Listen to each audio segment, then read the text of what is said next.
Женщина у власти – гарант стабильности. Такого мнения придерживаются многие дамы, решившие принять участие в предстоящих местных выборах в качестве кандидатов на пост примаров или советников в своих населенных пунктах. Тренинг, состоявшийся в Камрате, нацелен на то, чтобы помочь кандидатам-женщинам разобраться в важных проблемах в своих населенных пунктах и более уверенно идти во власть. На данном семинаре я думаю, что я больше опыта получу в том, как выявить проблемы населенного пункта и, естественно, в дальнейшем, как найти решение для реализации данной проблемы. Потому что информация важна, важно узнать больше методов выявления и решения проблем для того, чтобы решить проблему многих групп жителей населенного пункта. Тренинг потрясающий, и на самом деле иногда зачастую мы думаем, что это наша проблема общая, а здесь изнутри мы видим, что как работать с населением и конкретные вопросы именно у самих односельчан, это села Балабаны, потому что я баллотируюсь в примары села Балабаны.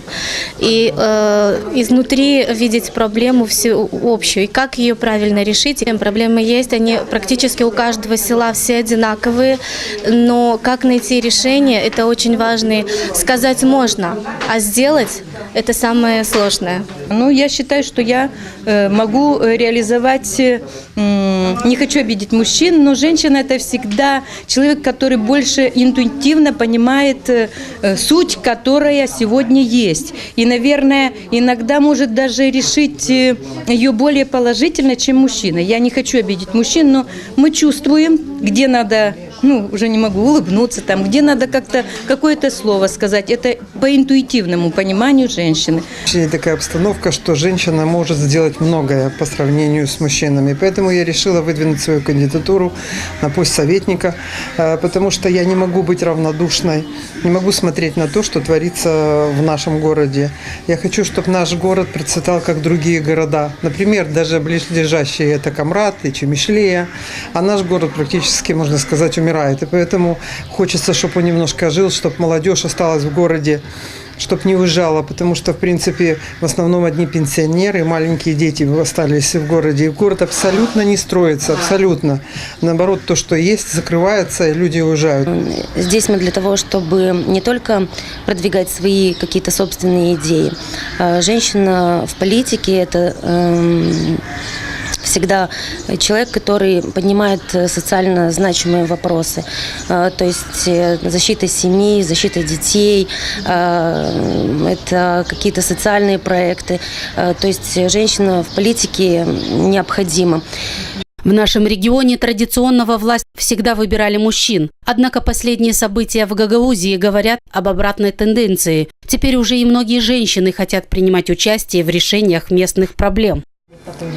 Вы знаете, что у нас в регионе, вообще в Молдове, традиционно в основном мужчины представляют общество во власти и в политике в том числе.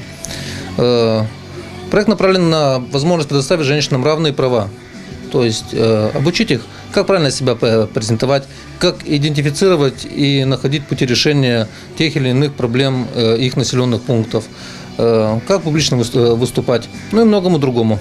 Тому, что может им помочь даже в данной предвыборной кампании. Помогала будущим политикам-женщинам выявлять свои лидерские качества. На данном тренинге Софья Урсул. Она уже не первый раз занимается обучением женщин и является на данном проекте модератором. В течение этого тренинга женщины научились идентифицировать проблемы, а самое главное, научились увидеть тех людей, которые страдают от этих местных проблем.